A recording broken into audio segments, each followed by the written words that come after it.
Tonight, at midnight, someone will die? When I read that out loud, everyone gasped at once.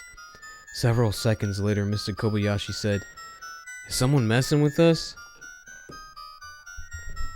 What awful taste. Mari frowned. The joke certainly was in horrible taste. If they really meant it. But someone had to have entered our room to put this there, right? I feel so creeped out, I can't sleep there. Kanako looked like she was on the verge of tears. If you found it on the floor, couldn't they have slipped it through the gap under the door? Was the door locked? When Mr. Kobayashi said that, the girls had blank looks on their faces. Oh yeah, they would need to go inside. Looks like they hadn't even thought of that somehow. Aki said, "But I still feel creeped out. Would you like to switch rooms?" Luckily, some rooms are empty. Do any of them have a TV? When Kaiko asked that, Mr. Kobayashi shook his head, as if apologizing. "I'm sorry. I usually don't put TVs in the guest rooms. Only 2 rooms have a TV and you're staying in one of them. What about the other one? Unfortunately, it's occupied. If you would like to watch TV, you'll have to bear with staying in your current room." What should we do? The 3 girls looked at each other and started talking amongst themselves. Aki said, "I feel really creeped out." Kanako replied, "Do we really need a TV?" Kaiko selfishly said, "Huh? There's something I want to watch." "You want to watch TV? Then why did you want to come here?" "We came here to ski." "To ski?" Kanako was furious. "I know that, but I can't miss today. The last episode of the 101st Maltese is tonight." Wasn't that a famous show like back in the 80s or something? It's a popular drama these days about dogs and love. In the end... Oh yeah, Maltese Falcon, yeah. In the end, the girls decided it was a pointless prank. They saw no point to changing rooms and so returned to their room. Oh snap, somebody's gonna die. But who wrote that note? There aren't any children here. Mari mischievously looked at me. What if it was you, Toru? She said something ridiculous. Mr. Kobayashi looked at me in surprise. Okay, we got some options here. Surprised myself, I objected. That's not funny. Why would I do something like that to some girls I just met? Or I could say, "Oh, the cat's out of the bag now. That's right." Alright, I think... Should I guess maybe I shouldn't.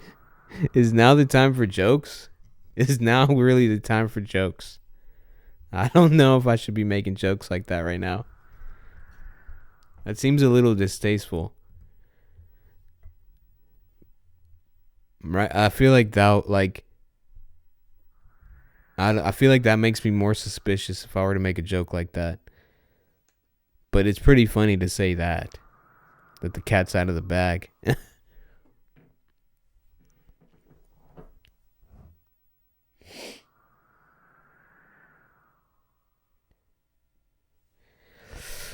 I guess I'll go with A.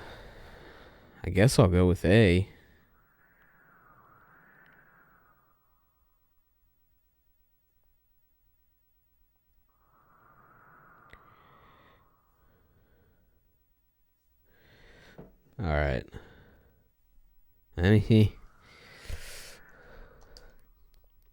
Surprised myself, I objected. That's not funny. Why would I do something like that to some girls I just met? Question mark. Mari said, "Right. There's no way you'd do that, Toru." The argument somewhat bothered me, but well, I guess it'll be fine. Huh? Just then, the phone at the reception started ringing. "Yes, this is the Spur." To not unintentionally eavesdrop on Mr. Kobayashi, we sat on the sofas in the empty lounge. However, we could still hear this loud voice fine from where we were sitting. "Ah, Mr. Mikimoto. I'm sorry to say we are done with dinner, but your room is still reserved. Yes, around the station. I think you're about 30 or 40 minutes away by car, but the snow is getting worse now." Mari whispered to me, "Looks like another guest is coming now. Did the snow delay them?" "Sure sounds like it. I hope they don't get lost or get into an accident." "I see. Then I look forward to your arrival." Ooh. Once Mr. Kobayashi finished his call, the middle-aged man came down the stairs. He politely asked, "Do you mind if I turn the TV on?" "No, go ahead." When I said that, he turned it on with the remote on the table. He flipped through channels one by one, skipping any trite dramas that were on. It's hopeless. I can't find them anywhere, I guess. I'll just have to wait some more. He turned the TV off and turned to us. "Have you heard today's closing prices?" "Huh? Closing prices? Stock prices. Stock prices. There's no evening paper out here in the sticks. I should have brought out radio." Mr. Kobayashi called out, "Mr. Kayama, didn't you promise you'd forget about work?" "Ah, Jiru. No, it's not work. I look at them every day, so I'll get anxious if I don't." "What about your wife, Mr. Kayama? Ever since you two got married, you haven't tried one vacation because... you haven't had one vacation because of your work. You said yourself that the two of you ought to have one all by yourselves." Mr. Kobayashi stopped there once he noticed me and Mari watching. "Oh, may I introduce you all? Mr. Kayama, this is my niece Mari.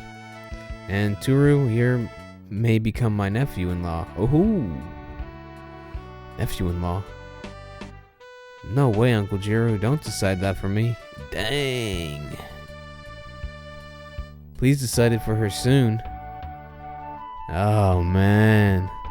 She does not. She's gonna break up with me." "Ah, so you're Jiro's niece. Even so, you're very pretty." He lewdly looked at Mari as he said that. No, maybe I'm just overthinking it. Mr. Kayama was a great help at my previous job. He's the president of a company in Osaka. "Hello? Nice to meet you. Don't you think this is such a nice lodge?" I know several people who dared to quit their office jobs to start udon or soba shops, but none of them did it as well as Jiro here. "Are the two of you students?" Mr. Kayama looked at us. Yes. Toru, you should take some notes from Jiro here. He's a splendid guy. By the way, have you gotten a job yet?" "No, I'm still..."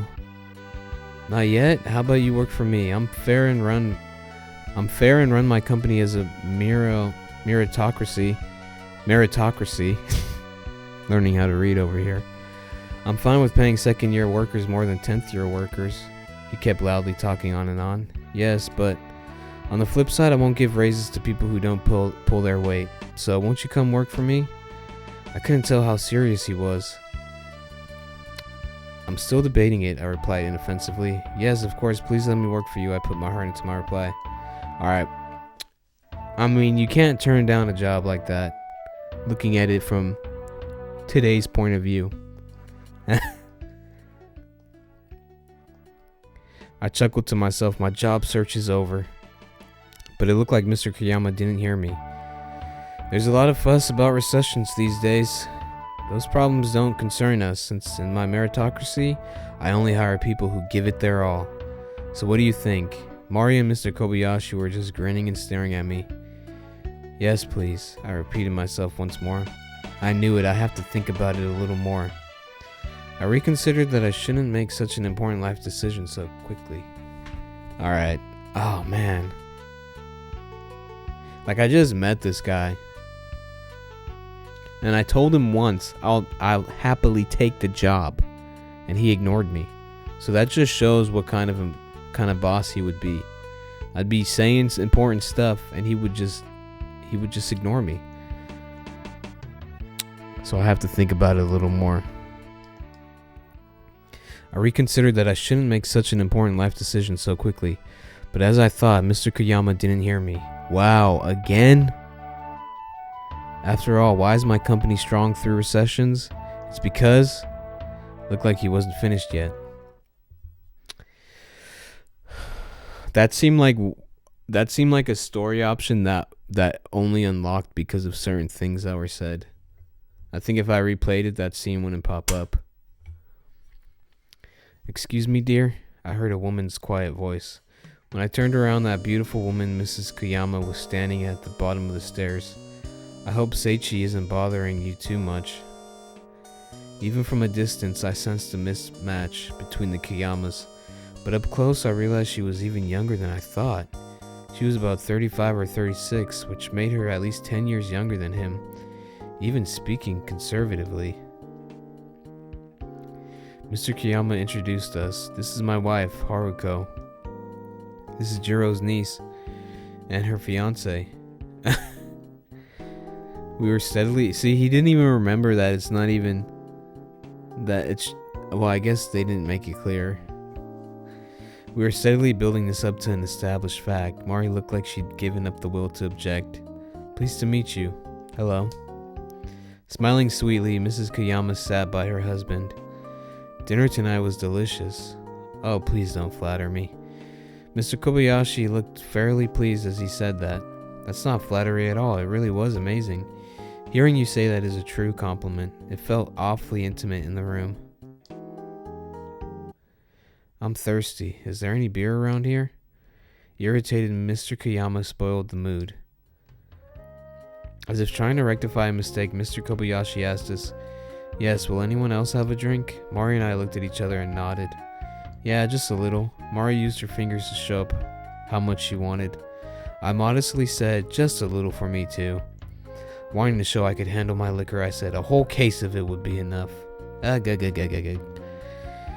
Is it free? I had to make sure. This mother trucker. I'm gonna say, well, I don't know, like, in Japanese culture, you're supposed to, like, you can't turn down drinks. So, should I say B?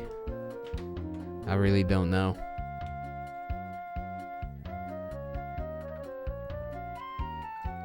Because you would say, like, I could drink you all under the table, right? That would be the thing to do, especially if this guy is offering a job. I don't know. I'm gonna just, because my girlfriend in the game is already kind of mad at me, I don't want to do anything that'll piss her off more. So I'm gonna choose A. Just a little for me too. Mr. Kobayashi disappeared into the kitchen at the back of the dining hall. Whoa. Suddenly we heard the sound of something heavy falling outside the window. What? Something fell outside. Mari giggled, seeing me jump up in surprise. It's just snow falling off the roof. What snow? That was anticlimactic. Was it really snow? Staring into the darkness outside as I doubted that, I noticed some faint flickering lights. Headlights were rapidly approaching and I could make out the sounds of an engine. There weren't any other houses around here, so it must be that guests arriving late. Just as I thought, the engine sounds went around to the back of the house and stopped. Before long, we heard footsteps outside the front porch and the double door at the entrance opening. Excuse me, this is Mr. Mikimoto. Is anyone there? A man's thick voice echoed towards us. Ah, Mr. Mikimoto, welcome. Mr. Kobayashi came running from the dining room.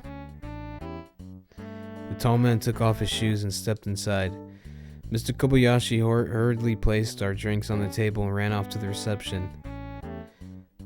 For a while I had no idea what would happen. The wipers were useless and my car got stuck. Mr. Mikimoto kept chatting as he registered at the reception. The name didn't suit him, with a bearded face and a build like a mountain man. Mr. Kobayashi asked, Dinner has already been served, but I can make some rice balls if you'd like. No thank you. I had enough to eat on the way here. I'd like something hot to drink. Would you like coffee or black tea? What about some soup? Some black tea, please. Should I bring it to your room? Or perhaps to the lounge here? Oh, the lounge is fine. Mr. Mikimoto glanced towards us. Very well, here's your key. Please come back down when you're done with your luggage upstairs. With his key from Mr. Kobayashi, Mr. Mikimoto carried his luggage upstairs. The cuckoo clock rang once. It was 8:30. That's kind of an odd time for a cuckoo clock to go off. Oh, I'm sorry. Please feel free to have your drinks. Mr. Kobayashi called out to us and then returned to the dining hall again. Then would anyone like to have a toast? Mr. Kayama. Why did I forget how to pronounce that? Mr. Kayama, Mari and I each took our glasses. Cheers. We lightly clinked our glasses together and sipped our drinks. Mrs. Kayama, perhaps because she couldn't drink or didn't want to, declined to join us. When it's this cold outside, the greatest luxury is drinking a cold beer in the middle of a room. Don't you think so? Mr. Kayama was grinning. Yeah, it is, I politely agreed. I gotta agree with that. Certainly, beer you drink in a warm room as you see a blizzard outside had a different taste from beer you drink the middle of the summer. Good evening, everyone. I heard Mr. Mikimoto's loud footsteps as he came back down the stairs. Oh, you're all having beer. I give in. I still feel frozen solid. He looked very cheerful, sitting next to Mario as he was laughing out loud. Oh man, he's gonna be the one that passes away because he's so fun. Because he's just here to have a good time, and it's always got to be that person. Back already, Mr. Mikimoto. Your black tea is ready. Mr. Kobayashi came back with some more beer. As he said, Mrs. Kobayashi and Midori brought a tray with a teapot and a cup. Haruko, you're not having any beer? Would you like some black tea? We also have what's called a Mississippi mud cake. It's very good. When Mrs. Kobayashi asked her, Mrs. Kayama thought a little and nodded. Yes, I'd like some. I feel revived. Thankful for his tea, Mr. Mikimoto was blowing on and drinking it. I can't fully tell a man's age if they grow a beard, and he was no exception. Judging from how he spoke, he seemed to be in his mid-30s, but not quite middle-aged yet. If he shaved his beard, however, he might look to be 20, or about as old as me and Mari. Is this everyone staying here? Taking a break from drinking his tea, Mr. Mikimoto looked around at us. Mr. Kobayashi replied, No, there are 4 others tonight.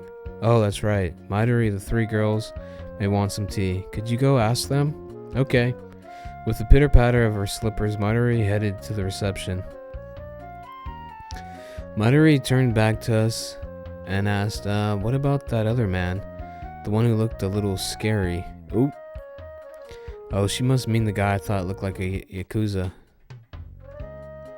Mr. Tanaka. Just in case, please ask him too. Huh? I'd rather not.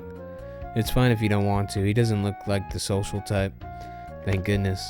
Midori dialed the extension phone for the 3 girls' room. Boss, they said they want some and are coming down. She hung up the phone and called to us. Mr. Kobayashi forced a smile and muttered, Oh, couldn't she speak a little more politely? Alright, here we go. I didn't say anything in particular. You said it. My goodness, young women these days. Irritated, I agree. Well, it's ultimately your job to keep your workers in line. Dang, I don't even want to say nothing about that. So I'm going to say A. I didn't say anything in particular. Well, I'll go prepare drinks for those 3. She took the tray back to the kitchen. I thought she was going to call up their room and find out that one of them was not alive anymore. Well, the service here is very good, huh? Impressed, Mr. Mikimoto nodded. No, I just started the ski lodge since I like entertaining guests. Mr. Kobayashi looked very shy. Soon the 3 girls came downstairs. Good evening. Hey, don't push, Kanako, but I still wanted to watch TV.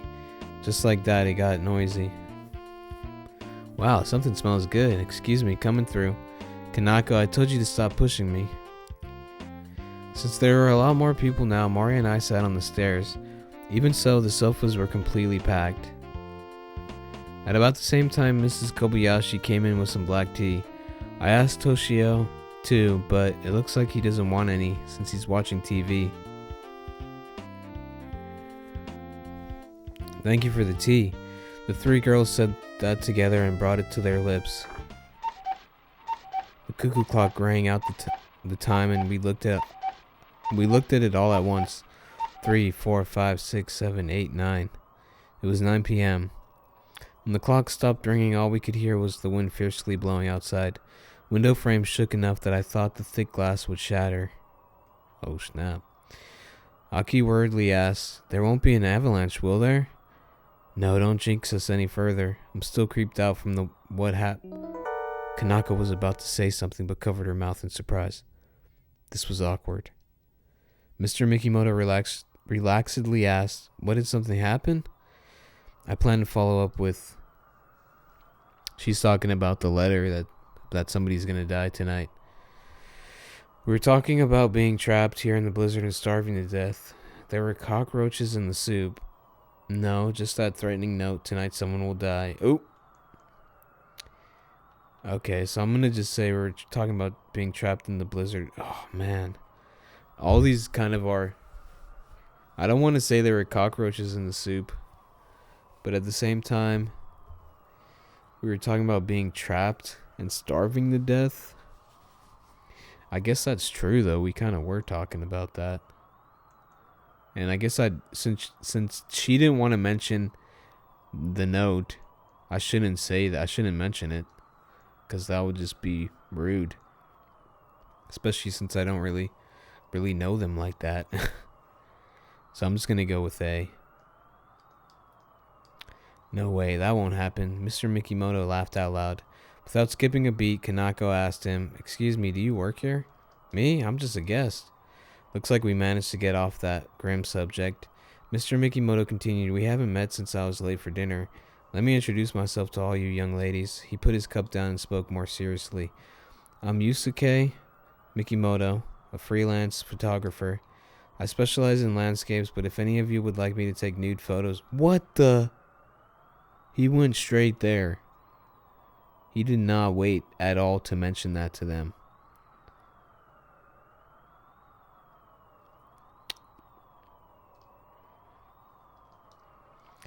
Was that supposed to be a joke? The only one smiling was him. This freaking guy. Ew, no way.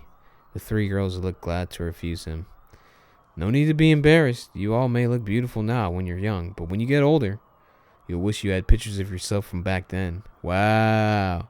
They should just throw their black tea in his face. I discreetly looked at Mari's face. Nothing but a scornful expression. Thank goodness. "Kanako, will you pose for some pictures?" Kaiko bumped her with her elbow. "Huh? No way. I'm not brave enough for that." Kanako was fiercely shaking her head, but didn't look entirely displeased. Oh, snap. Mr. Kiyama shouted in surprise. "What? That sounded like glass shattering." "I'll go check." Mr. Kobayashi suddenly stood up and disappeared into the hallway. I couldn't put my finger on why, but the atmosphere turned from comfortable to serious just like that. Finally, Mr. Kobayashi returned with Toshio. Nothing out of place on the first floor. "I'm sorry, everyone, but would you please check your rooms for a broken window? The lodge will turn into a freezer if we leave it alone." Recognizing the urgent situation, we all stood up and went upstairs together. If I had my headphones on, that would have definitely been a jump scare. Upstairs, I first ran into my room. I saw nothing out of the ordinary from just opening the door and looking inside, but to be safe, I made sure the window was shut tight, then went back to the hallway. Mari, the Kiyamas, Mr. Mikimoto, and the three girls were coming out of their rooms. You didn't have to read minds to figure out from their expressions that nothing seemed to have happened. Finally, Mr. Kobayashi came out of an empty room he was checking. Nothing unusual, everyone. Only one room is left. Saying that, he stared at a door. Was this the room for that man who looked like a Yakuza? We naturally gathered around Mr. Kobayashi. Mari muttered, "Come to think of it, that man may have written that threatening note." "What do you mean?" She whispered so that nobody else would hear. "Maybe he killed someone in that room." "No way. Isn't it still just 9 p.m.? Even if that note was real, didn't it announce midnight?" "That's true, but usually the culprit will announce a crime in order to mislead the criminal investigation." Oh, Mari did it. She just gave herself away.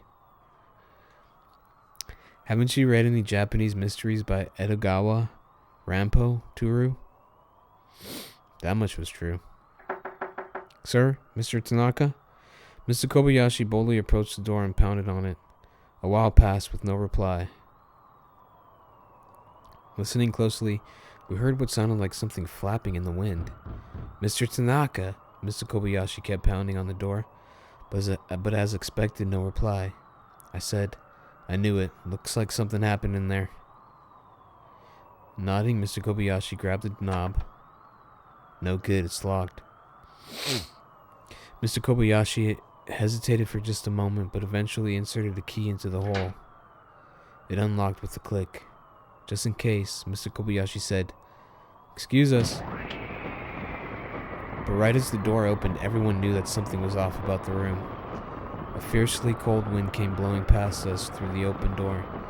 We could hear the clattering of a flapping curtain and what sounded like two things banging against each other. Mr. Tanaka. Oh, look at that. That's actually pretty cool. When Mr. Kobayashi let go of the door, the wind forcefully slammed it into the wall. We saw the inside of the room. It was a twin room, just like mine. There were no single rooms, so even single guests used twin rooms. Snow was rolling in through the wide open window like it had gone crazy. The heavy curtains were clattering so much I thought they might get torn off the rail. There were only some glass shards and snow on the bed by the window and no people. "Sir, Mr. Tanaka!" Shouting, Mr. Kobayashi opened the door to the bathroom next to the entrance. There was a sound from the window. When we turned around, the window, which now was almost only the frame, was being slammed against the outside wall. I asked, "Did they get out through the window? Why would they do that?" Mr. Kobayashi asked the obvious question. Of course I didn't know either. Mr. Kobayashi seemed hesitant to go in. "Shouldn't we check?" I urged Mr. Kobayashi forward. He slyly nodded and gingerly started approaching the back. Mori and I followed him in as the others peered inside from the hallway. Using his right hand to shield his face from the snow and wind blowing in, Mr. Kobayashi managed to get to the window. Just then he stopped moving as if out of shock. "What the?" I casually approached and followed his line of sight. There was an open space less than a meter wide between the bed and the window. Something that looked like a mannequin was on the floor. I can't even see what that shape is. A hand stuck out from some black cloth. A deathly pale foot was carelessly placed on top. I don't see that. Wait, let me turn up the brightness.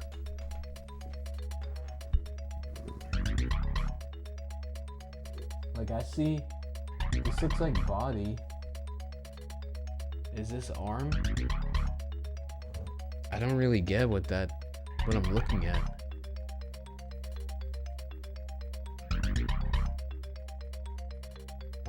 I'm so confused.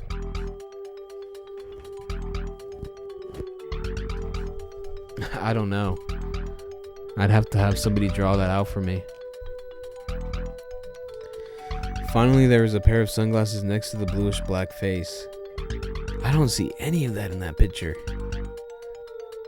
There are dolls where the limbs and torso are connected by threads and would collapse if you let them go slack. The limbs in front of us were piled up just like one of those. What in the world? This is a dead body. A corpse! No longer concerned about the snow blowing onto him, Mr. Kobayashi could only scream. Unable to say anything, Mari and I were paralyzed with fear as we saw snow start to accumulate on that pile of body parts. I could not make that out.